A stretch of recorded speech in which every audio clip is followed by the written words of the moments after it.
J'espère que ça vous a plu. Ça me tenait à cœur de le montrer à tout le monde ce soir. Ouais. Oh, vous êtes beaucoup en vrai, ouais. Merci, je vous remercie du fond du cœur pour vous être déplacés pour moi. Toute l'équipe, en fait. Tous les gens sauvages qui nous ont aidés à réaliser ce projet, qui nous ont prêté le matos, qui nous ont guidés dans le projet, dans la découverte des logiciels, de montage, de son, pour le tournage et tout. C'était grâce aux Bobines Sauvages d'abord. Après, aux personnages, il y a que mes petits frères en fait. C'est que la famille là que vous voyez. Et voilà, ils ont fait un taf exceptionnel. Vas-y. Juste pour dire bravo les gars. Franchement, tu sais, même la petite bande-annonce au début là, on dirait ils l'ont fait. Tu sais comment on l'a fait. Non mais c'est vrai, c'est super intéressant, tu sais, la prise de tête, là, remplir le dossier, tout ça et tout. Et à la fin, tu es obligé de tout faire toi-même. On sera jamais mieux servi par soi. Donc les gars, bravo. Merci et franchement, lâchez rien.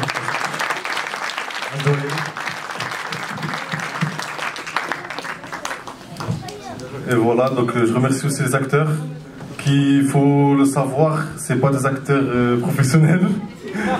Sur le tournage c'était assez difficile par moments, mais franchement ils ont fait le taf et je les remercie aussi. Voilà. Bon, maintenant vous avez vu le film, vous avez pu le voir, maintenant vous pourrez dire que vous l'avez déjà vu.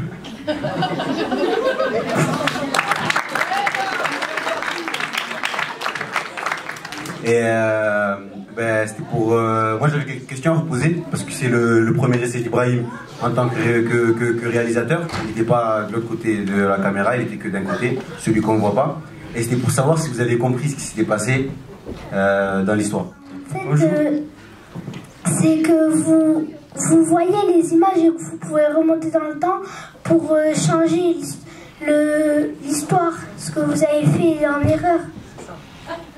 Ouais, c'est ça. Ouais. Dis-le. En gros, oui, c'est ça en fait. Le truc, c'est que eux, ils étaient capables de remonter le temps et tout, mais finalement, à la fin, on se rend compte que c'était une histoire que Amine il est en train de raconter. C'est pour ça qu'à la fin, ils sont tous dans la même pièce et toute l'histoire, en fait, c'est lui qui l'a imaginé et il est en train de les raconter. Et chaque personnage que vous voyez dans l'histoire, c'est un des personnages qu'il y a dans la salle de cours. Donc, il jouait la fatale. E3 jouait les personnages principaux avec Ayoub. Hamza qui jouait le CPE. Moi qui jouais le pion. Et il nous a intégrés dans l'histoire qu'il a inventée en fait. Voilà, c'était la petite parenthèse. Alors, qu'est-ce que le film vous a apporté à tous? Et est-ce que vous avez envie du coup de percer dans le cinéma ou dans d'autres projets? C'est ça qui nous intéresse. Alors pour moi personnellement, grâce à ce projet, j'ai pu m'amuser un peu, on va dire. J'ai pu découvrir de nouvelles choses sur moi. Et ouais, pourquoi pas continuer si je peux.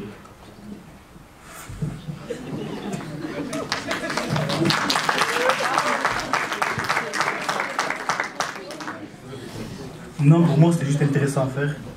J'ai essayé, ça a marché. Ça veut me dire que ça a marché et voilà. Moi aussi c'est pareil en fait. On a fait ça pour s'amuser. Après voilà. Hein.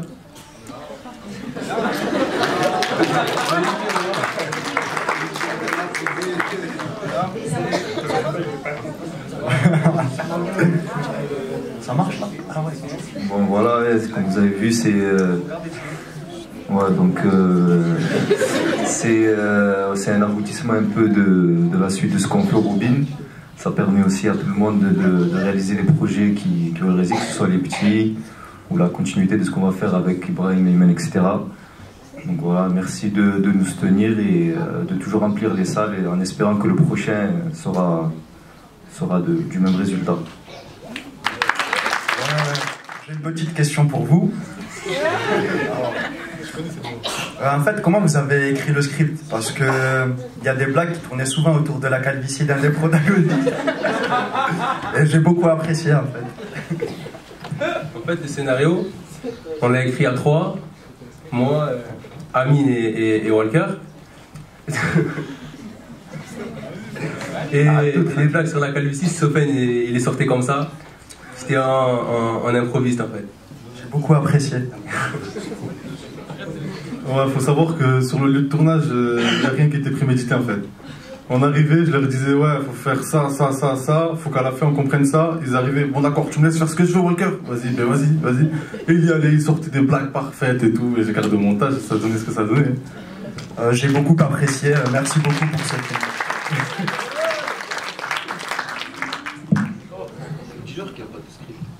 Ah oui, il n'y a pas de script en fait. Il n'y a rien d'écrit.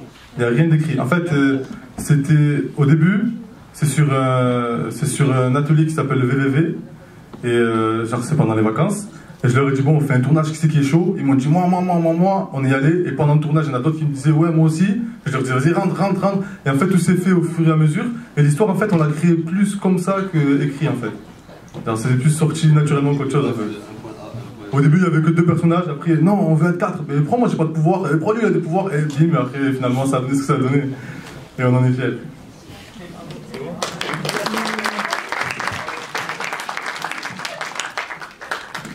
Comment vous avez fait pour quand vous avez remonté dans le temps et tout ça? Non, je réponds.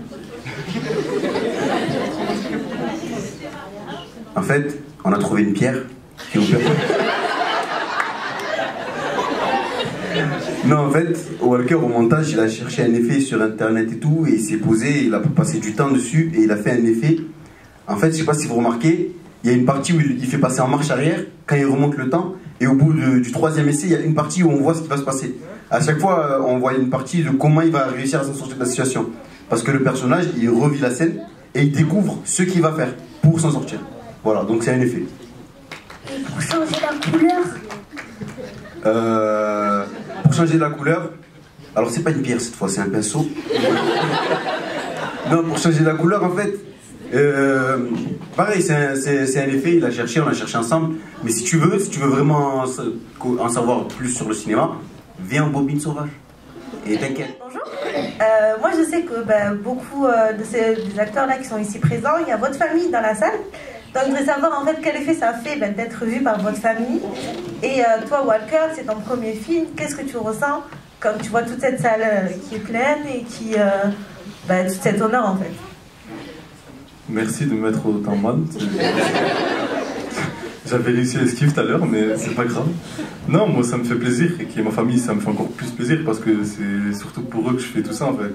Tout ce que j'ai envie de faire. Omé, c'est ça. Et voilà, donc ça me fait plaisir, et même qu'il y ait tout le monde, et même c'est tous la famille. À partir du moment où on partage un moment comme ça, et on est tous contents de ce qu'on regarde, c'est bon. On est tous la famille.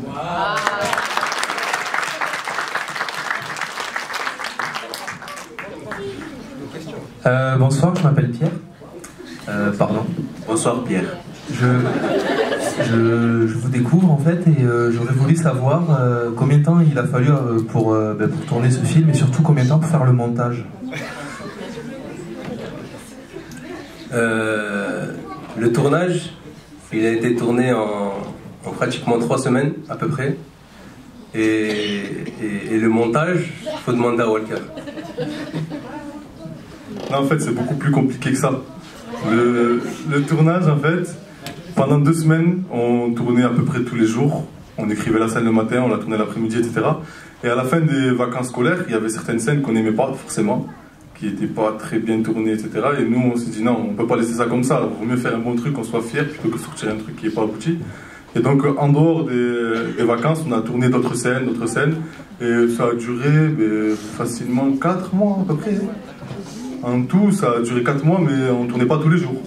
On tournait de temps en temps, et même le montage, je le montais à peu près quand je pouvais, etc.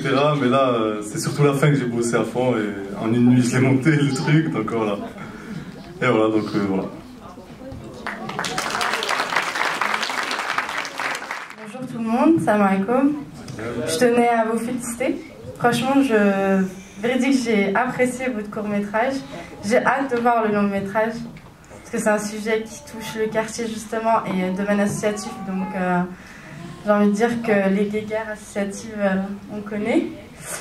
Aussi, franchement, je ne sais pas comment l'idée elle vous est venue du déjà vu. Mais même pour moi, c'est du déjà vu dans le sens où vous reprenez peut-être des histoires qui se sont passées dans le quartier. Donc, parce qu'après, j'ai peut-être loupé, j'étais pas là au début quand vous avez parlé. C'était touchant. Très franchement, il y a eu des scènes à m'ont touché, la vérité. Presque j'ai eu la larme à l'œil, c'est pas pour rire que je dis ça, c'est sincère. Parce qu'il y a des situations qui sont vécues dans le quartier, justement, et qui sont répétitives, comme les violences, le racket, et bref, tout ce qui s'ensuit. Et on a souvent envie, quand on voit qu'il y a des morts dans les quartiers, faire machine arrière pour changer les choses. Et moi, je trouve que c'est encore une ouverture, comme beaucoup de choses que vous faites.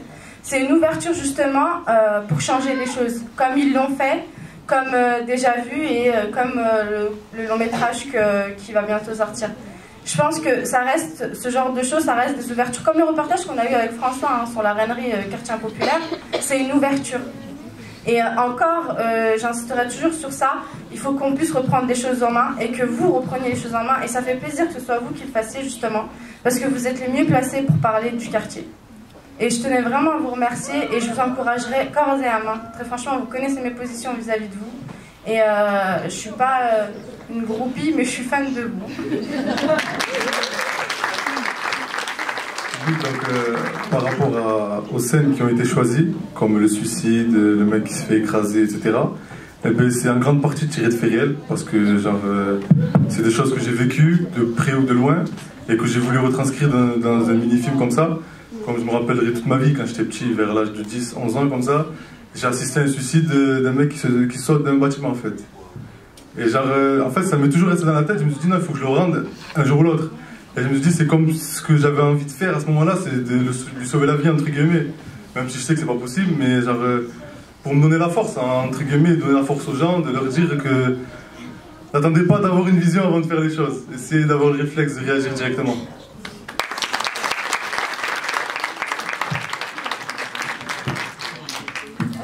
J'ai une question, mais c'est comment vous avez fait pour faire le montage?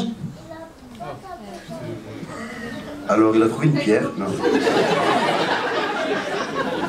Avec quel logiciel, je veux dire? Avec le logiciel Adobe Premiere Pro, qui est un logiciel payant, qu'on utilise la licence, et après, t'apprends, tu bouffes du logiciel, c'est comme ça qu'on avance dans la vie. Franchement, bluffant. Là, il est impressionné.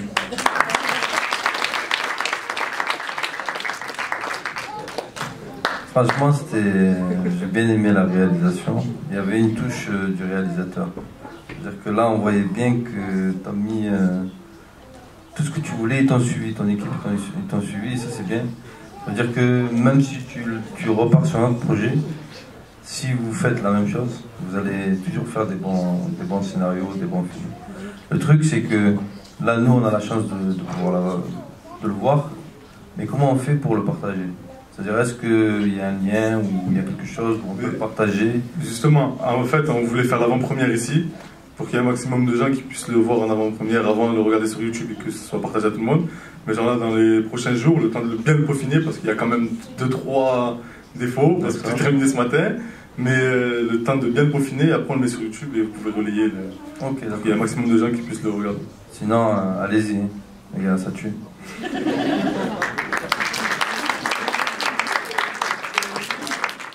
Bonjour, c'est pour vous demander, vu que vous allez faire un long métrage qui est plutôt, comment dire, sans effets spéciaux, tout ça, comment dire, pas de la fiction. Est-ce que vous allez faire un long métrage avec de la fiction?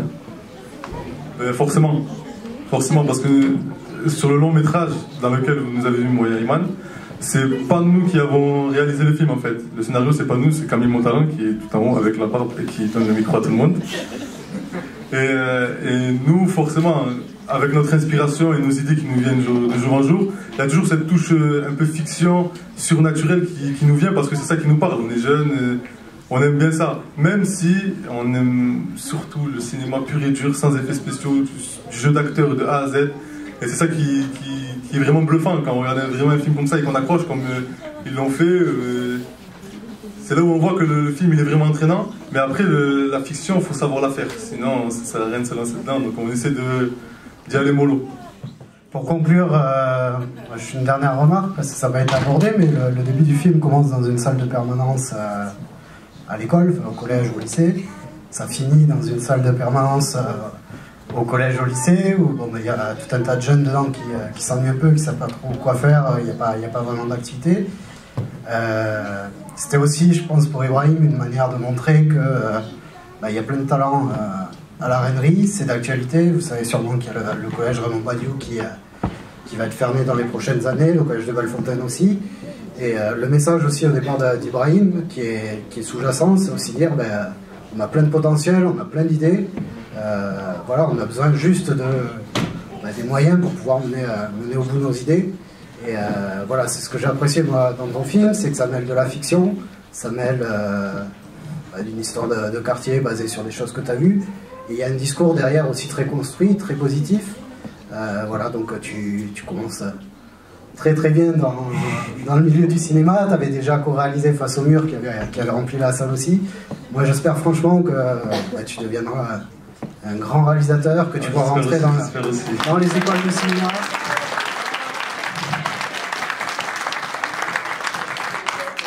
Parce qu'Ibrahim, au-delà de son talent, c'est quelqu'un aussi de très altruiste. Il transmet sa passion tous les mercredis aux bobines à des enfants qui viennent sur des ateliers cinéma. Il transmet sa passion à toute l'équipe qui est là.